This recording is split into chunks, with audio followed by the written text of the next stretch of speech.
Corona शायद है नहीं। ज़रूरी है वो मास्क आपके पास होने चाहिए। तो कपड़े के मास्क लोग इस्तेमाल कर रहे हैं। ग्लव्स आपके पास होने चाहिए, तो मास्क पहने, ग्लव्स पहन के उसके साथ डील कर साबुन से हाथ धोए। कोरोना रिस्क फैक्टर क्या क्या चीज़ें हैं? और जो सिगरेट स्मोकर्स हैं, हाई ब्लड प्रेशर के मरीज़ हैं, दिल के मरीज़ हैं, और इसमें गुर्दों के मरीज़ भी टू सम एक्सटेंट हैं। एक तो पैनिक नहीं होना, तो ये नहीं है कि भाई आप काम ख़त्म नहीं हो।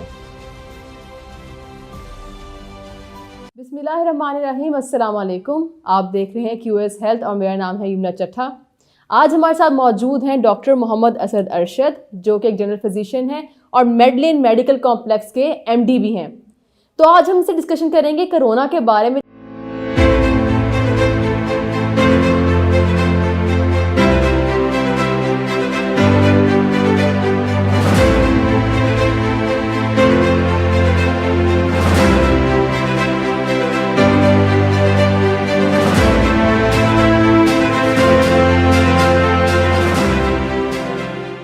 जिस तरह फर्स्ट वेव थी तो हमारे पास बहुत सवाल थे, तब तो खैर हम पैनिक भी बहुत एक क्रिएट हो गया था हमारी सारी पॉपुलेशन में, पर उसके बाद काफ़ी चीज़ें क्लियर हुई। पर फिर दोबारा सेकंड वेव में देखा गया लोगों के बिहेवियर्स, उनके सवालात फिर हर टाइम के हिसाब से फिर मुख्तलिफ हो गए। तो आप लोगों के जो सवालात हैं उन्हीं के हम जवाब अभी जानेंगे डॉक्टर साहब से। डॉक्टर साहब, मेरा पहला सवाल ये है कि मैंने देखा कि बहुत लोगों से पेशेंट सुनने में आया कि कोरोना शायद है नहीं, शायद टेस्टिंग ठीक नहीं हो रही, क्योंकि एक घर के एक फ़र्द को हो रहा है, बाकी भी तो साथ रह रहे थे, उनको क्यों नहीं हुआ, तो इसलिए सब ने इस चीज़ को फेक समझना शुरू कर दिया और प्रॉपर तवज्जो नहीं दी। तो मेरा पहला सवाल आपसे यही है कि क्या ऐसा हो सकता है कि घर में एक फ़र्द को हो और बाकियों को ना हो? अस्सलाम वालेकुम जी, ये बिल्कुल पॉसिबल है कि एक इंसान, घर के एक फ़र्द को अगर कोरोना हो जाए और दूसरों को ना हो, क्योंकि इसमें मल्टीपल फैक्टर्स जो हैं वो इन्वॉल्व होते हैं। अगर आप from a medical stand point आप देखें तो इसमें एक आंसर होता है viral load, which is virus की मिकदार कितनी है जिस्म के अंदर हाँ कितनी जी, है। जिस तरह आपके हेपेटाइटिस बी और हेपेटाइटिस सी की है। अभी करंटली हमारे पास डाटा अवेलेबल नहीं है, क्योंकि कोविड-19 या कोरोना जो है एक नई डिजीज़ है। तो इसके लिए जो वर्ल्ड वाइड जो डेटा कंपाइलेशन हो रही है वो अभी इन प्रोसेस है। तो ये कहना कि कितना वायरल लोड या कितनी वायरस की मिकदार ज़रूरी है, it's very difficult. Once data आ जाएगा तो हम इसको बता सकते हैं। सेकंड चीज़ है कि हर जिस इंसान को कोरोना हुआ उसकी क़ुव्वत मुदाफ़ियत यानी कि इम्यूनिटी जो है वो कितनी है। अब आप ये इस पे भी नंबर नहीं डाल सकते कि एक इंसान जो है उसकी क़ुव्वत मुदाफ़ियत कितनी बेहतर है, कितनी ख़राब है। तो ये कह लें कि अल्लाह की तरफ से है, जिस इंसान की क़ुव्वत मुदाफ़ियत बेहतर होगी वो कोरोना से ज़्यादा बेहतर मतलब दो तरीके से लड़ चीज़ें कि पाएगा। वायरल लोड कितना था, शायद मे बी वायरल लोड कम था, इसे ट्रांसफ़र ही नहीं हुआ जी, जी। वो। तो मतलब फिर भी तवज्जो देनी चाहिए, क्योंकि बहुत दफ़ा ऐसा हुआ कि लोगों ने कह दिया कि बहुत सुनने में ऐसी बातें आई कि अगर एक का पॉजिटिव आ गया और बाकी घर वालों का नेगेटिव है तो ये है ही नहीं, सारे इकट्ठे बैठे हुए ऐसे हैं, ही या तवज्जो नहीं दे रहे, या वो बंदा भी बाहर आ जा रहा है आराम से हम्म। कि नहीं नहीं मुझे नहीं है, टेस्टिंग की गलत है, क्योंकि एतबार उठ गया इस तरह से। मेरा ख्याल है ये वाली आपने बहुत अच्छी बात कर दी कि viral load and then symptoms, अगर एक एसिम्टोमेटिक है दैट मीन्स मे बी उसकी इम्यूनिटी बहुत अच्छी थी। अच्छा, सेकंड क्वेश्चन जो है वो मेरा ये है कि कोरोना अब इस टाइम पे जब आया है ना, तो इसमें थोड़ा प्रॉब्लम आ गया कि सर्दियाँ थी हमारी, जी, जी। ठीक है। अब जिन लोगों को वैसे कोई एस्मेटिक हैं, उनको एलर्जिक रिएक्शन का हो जाना, वो वाली छींके होना, फिर नज़ला ज़ुकाम खांसी का हो जाना जो हमारा इस सीज़न में ज़्यादा हो जाता है, तीसरा कोरोना, ये चीज़ें मिक्स हो गई हैं। तो कोरोना का ये नॉर्मल नज़ला खांसी ज़ुकाम से आप डिफ्रेंशिएट कैसे करें हम लोग? देखें, एक आम इंसान के लिए ये जज करना कि कोरोना और इन्फ्लुएंज़ा यानी कि जो आपका फ्लू है उसमें किस तरह आप उनको डिफ्रेंशिएट करें। आम फ्लू होता है, उसमें तो आपका नाक से ज़्यादा पानी आना, सर दर्द, माइल्ड बुखार आपको होता है, और खांसी, ड्राई खांसी ज़्यादा होती है, क्या कहते हैं बलगम वाली खांसी कम होती है। लेकिन कोरोना में इन सिम्टम्स के अलावा और भी सिम्टम्स होते हैं, जिसमें सबसे ज़्यादा कॉमन जो है वो जिस्म की थकावट, बहुत ज़्यादा टूटना जैसे होता है, जिस्म टूट जाता है, आपको आपके मसल्स में बहुत ज़्यादा पेन होती है, जिसे हम अपनी ज़बान में मसल एक्स कहते हैं, ठीक है। लेथार्जी विच इज़ जिस्म टूट रहा है, आप बिल्कुल निढाल बैठे हुए हो, पेट में दर्द, और कभी कभार डायरिया भी इसमें कॉमन पाया जाता है। में नहीं था ये सब केसेस में नहीं है, लेकिन ये it's one of the symptoms. Rashes भी रेयर हैं कोरोना में, अभी जितने भी रिपोर्टेड केसेस हैं उसमें बॉडी रैशेस इन्वॉल्व थे, लेकिन उसकी परसेंटेज बहुत कम है, लेकिन it's one of the symptoms.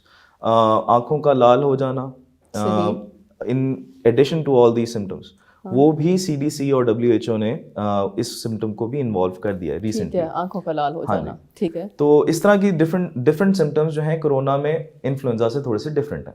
ठीक है, तो एक आम इंसान अगर उसको लगता है कि भाई मुझे ये सिम्टम्स आ रहे हैं, तो बेहतर है कि वो पहले डॉक्टर से रिव्यू करे, और वो भी वो डॉक्टर जिसका कोरोना से कोई एक्सपीरियंस है, यानी कि वो कोरोना पेशेंट को डील कर चुका है।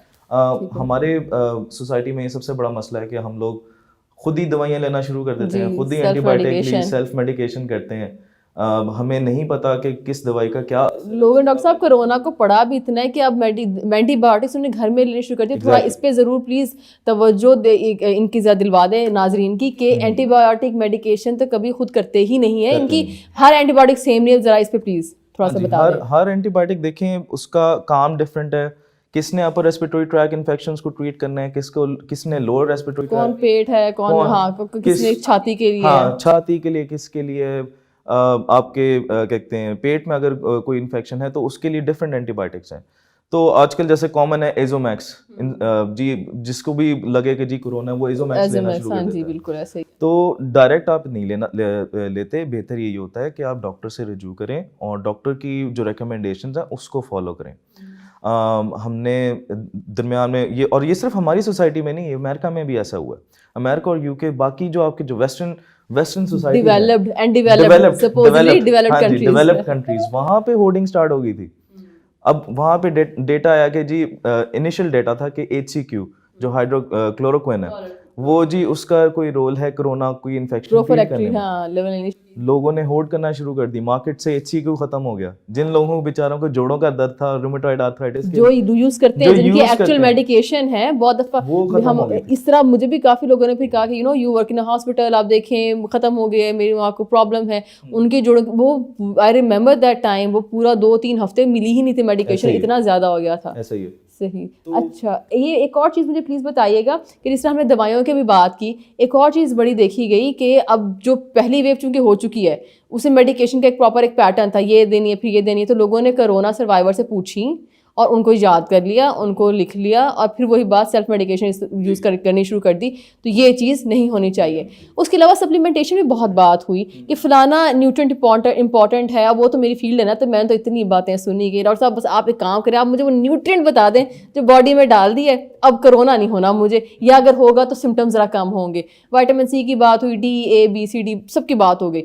सप्लीमेंटेशन पे आप क्या कहते हैं कि क्या करें, या कोई ऐसी सप्लीमेंट है जो कोरोना नहीं होने देगा या ख़त्म कर देगा? देखें, इट्स अ डिफिकल्ट क्वेश्चन। क्योंकि कोरोना एक नई डिजीज़ है।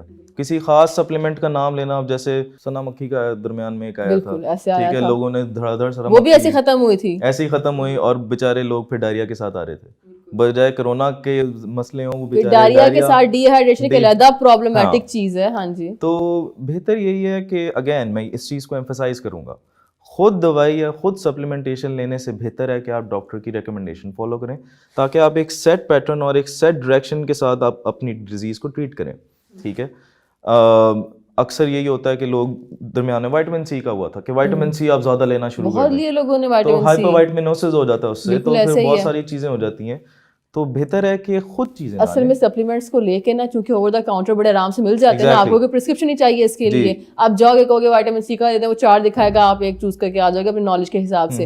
हालांकि अब सप्लीमेंटेशंस की भी टॉक्सिसिटी होती है, लोगों को पता ही नहीं है। विटामिन D, अगर हड्डियों में दर्द है, लोग बहुत दफा ऐसे मैंने देखा है विटामिन D एक्सेस है बॉडी में, पेशेंट की रिपोर्ट्स आप करवाते हैं, जर्नल रिपोर्ट्स होती हैं, तो विटामिन D ज्यादा निकलता है। क्यों लिए जा रहे हैं ये नहीं हमें पता। हमें हमेशा ये लगता है कि ये जो दवाइयाँ हैं, एंटीबायोटिक्स हो गई, ये पेन किलर्स, ये वो जो नॉर्मल दवाइयाँ हमारे यहाँ मिलती हैं आम रूटीन में, हमें इनसे डर लग रहा होता है कहीं ना कहीं कि ये ना ज्यादा हो जाए, और बार-बार डॉक्टर से पूछते हैं, डॉक्टर के पास जाएं, वो दवाई लिख भी दे, फिर पूछते हैं डॉक्टर साहब सेफ है ना, प्रॉब्लम तो नहीं करेगी। सप्लीमेंट के बारे में मेरे ख्याल नॉलेज ही नहीं है अभी। जितना हो सके मैं इस चीज़ के बारे में ज़रूर इन्फॉर्मेशन देती हूँ कि नहीं, इसकी भी नॉलेज आपको होना ज़रूरी है। टॉक्सिसिटी हर चीज़ की है, ज्यादती आप सिंपल आम खुराक की, फूड की भी कर दोगे ना, एक सिंपल फैट ही ज़्यादा खाना शुरू कर दो, तेल है, खाने का तेल है, रोज़ाना फ्राइड खाओ, उससे जो प्रॉब्लम्स होंगी वो एक अलग है। तो वो तो खाने की चीज़ अगर आपको प्रॉब्लम कर सकते हैं, तो दवाई तो फिर सिंथेटिक चीज़ है ना, तो वो नहीं इस्तेमाल करनी चाहिए। सही। अच्छा, अगर कोरोना के टाइम, अब ये जो सेकंड वेव है, अब लोगों ने काफ़ी इन्फॉर्मेशन ले ली, सब चीज़ें, एक चीज़ ज़रूर बताएं, पहले स्टार्ट में तो एडमिशन्स भी हो रहे थे हॉस्पिटल में, अब कहा गया है कि घर में रहें जितना रह सकते हैं आप। तो क्या चीज़ें घर में मौजूद होनी चाहिए कि अगर मैं कहूँ कि मेरे घर में अगर खुदा न खासा किसी को कोरोना होता है, मेरे घर में प्री रेक्विजिट्स क्या है कोरोना के, कि भाई एक पेशेंट अगर आपके घर में है, आपने घर में उसको देखना है थोड़ा बहुत, क्या चीज़ें चाहिए होती हैं? देखिए, सबसे क्या पहले रखें? जो चीज़ ज़रूरी है वो मास्क आपके पास होने चाहिए। और हमारी गलती ये है कि हम लोग जो आजकल जो मार्केट में मास्क मिलते हैं, जो आम जो सर्जिकल मास्क हैं, वो हम लोग मल्टीपल यूजेस के लिए इस्तेमाल करते हैं। Those masks are just for single use, ठीक है। एक बार आपने इस्तेमाल किया, उसके ऊपर उसके आउटर लेयर पे जरासीम लग गए, आप बाद में इस्तेमाल के बाद उसे ज़ाया कर देते हो। हम लोग क्या करते हैं, हम लोग वही मास्क इस्तेमाल बार बार करते रहते हैं, जरासीम आपको भी लगेंगे, बाकियों को भी लगेंगे, तो कपड़े के मास्क भी लोग इस्तेमाल कर रहे हैं, ऐसे ही है। तो बेहतर यही होता है कि वो सिंगल यूज़ के लिए मास्क हो। ग्लव्स आपके पास होने चाहिए, क्योंकि अगर आपके घर में किसी को कोरोना हो गया, आपने उसको अकेले तो नहीं ना छोड़ना, बिल्कुल उसकी आपने तीमारदारी भी करनी है, आपने उसको खाना देना और बाकी सारी चीज़ें भी केटर करनी है।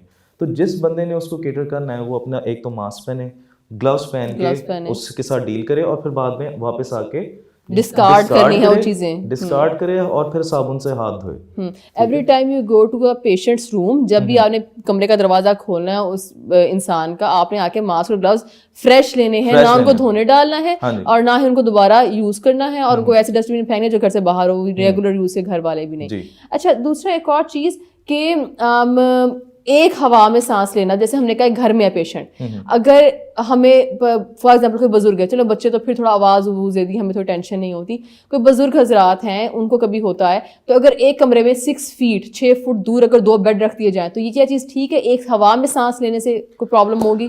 देखिए, उसमें भी इशू ये है कि क्योंकि कोरोना जो है वो ड्रॉपलेट इन्फेक्शन है। ड्रॉपलेट से मुराद कि अगर इंसान छींक करता है या खांसी करता है, तो हवा में उसके जरासीम है वो मुहल्लक हो जाते हैं। अब अगर आप उसी सेम एयर में आप सांस ले रहे हो और उसी सेम एयर में आप हो, तो चांसेस होते हैं, मैं ये नहीं कह रहा कि 100% चांस है कि आपको इन्फेक्शन हो जाएगा, but there is some chance कि आपको इन्फेक्शन हो जाए। अगर एयर प्योरीफायर लगाया जाए उस कमरे में, फिर लगाया जा सकता है, पर अगेन डेटा नहीं है, पर ये तो खैर वही वाली बात, कोरोना में यही प्रॉब्लम है, डेटा ही नहीं हमारे पास जो अपनी अकल को बातें समझ आती हैं कि मे भी अगर उस कमरे में एयर प्योरीफायर लगा लिया जाए, बिकॉज कमरे का दरवाजा भी तो खुल रहा है ना बार बार। सही। एक इसमें मैं एडिशन ये करूंगा कि अगर आप कोई पेशेंट है और आप उसके साथ कमरे में रह रहे हो, बेहतर है कि वो वेल वेंटिलेटेड कमरा हो, खिड़कियां खुली, उसमें खिड़कियां हों, धूप भी आए, हवा का गुजर आसान हो, क्योंकि उसमें फिर बिकॉज हमारे पास डेटा नहीं है, तो हम नहीं कह सकते भाई कितना कन्फाइंड स्पेस होना चाहिए। डिस्टेंस का तो अब पता चल गया कि 6 फीट बेहतर है कमरे से बाहर ही हो, क्लोज कमरा हो, कमरे से बाहर ही हो। ठीक है, आखिर में जरा शॉर्ट में सिर्फ ये बता दें हमें कि किन पेशेंट्स को होने का, किन लोगों को ज्यादा चांस होता है कोरोना, रिस्क फैक्टर क्या क्या चीजें हैं इसकी कोरोना के लिए? ये है कि अगर कोई ऐसा पेशेंट जैसे रेस्पिरेटरी इश्यूज, यानी कि फेफड़ों का कोई एस्मा वगैरह का मसला रह चुका है, सीओपीडी हो, किसी को निमोनाइटिस हो, इंटरस्टिशियल निमोनाइटिस वगैरह हो, जिस आम अल्फाज में कहते हैं फेफड़ों की सोजिश हुई हो, और जो सिगरेट स्मोकर्स हैं, हाई ब्लड प्रेशर के मरीज़ हैं, शुगर के मरीज़ हैं, डायबिटीज़ के हो गए, दिल के मरीज़ हैं, वो ज़्यादा जो हैं प्रोन है। और इसमें गुर्दों के मरीज़ भी टू सम एक्सटेंट हैं, क्योंकि एट सम पॉइंट आप जो गुर्दों के मरीज़ होते हैं उनके फेफड़े भी इन्वॉल्व होते हैं। तो इन शॉर्ट यही है कि अगर आपके किसी भी डिजीज़ की वजह से आपके फेफड़े इन्वॉल्व हैं, तो आप कोरोना की इन्फेक्शन आप प्रोन हो जाते हो, आपका रिस्क बढ़ जाता है। ठीक है, आखिर में आप कोई जो हमारे नाज़रीन को कोई मैसेज देना चाहें इस सारी चीज़ से फाइट करने के लिए, तो प्लीज़। मैसेज यही है कि एक तो पैनिक नहीं होना, ठीक है। PCR पॉजिटिव भी आ जाए, इसका मतलब ये नहीं है कि भाई आप काम ख़त्म, नो, पैनिक नहीं होना, अल्लाह पे तवक्कुल रखें। अगर डिज़ीज़ आपकी PCR पॉजिटिव आ जाता है, अगर सिम्टम्स नहीं है, इसका मतलब है कि आपका क़ुव्वत मुदाफ़िअत लड़ रहा है, ठीक है। पैनिक नहीं होना।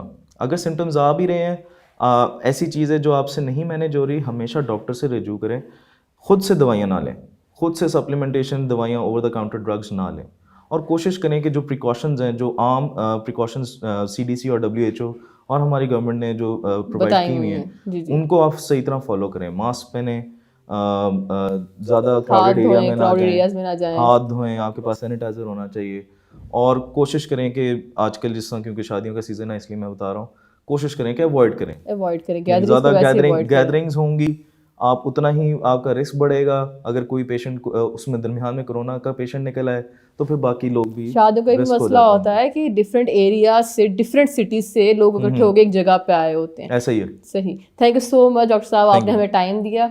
उम्मीद है आपको वीडियो पसंद आई होगी। इंशाल्लाह हम डॉक्टर साहब को बुलाते भी रहेंगे और भी जो जनरल हेल्थ रिलेटेड क्वेश्चंस हैं उनके लिए। इंशाल्लाह मिलते हैं नेक्स्ट वीडियो में, तब तक के लिए अल्लाह हाफिज़।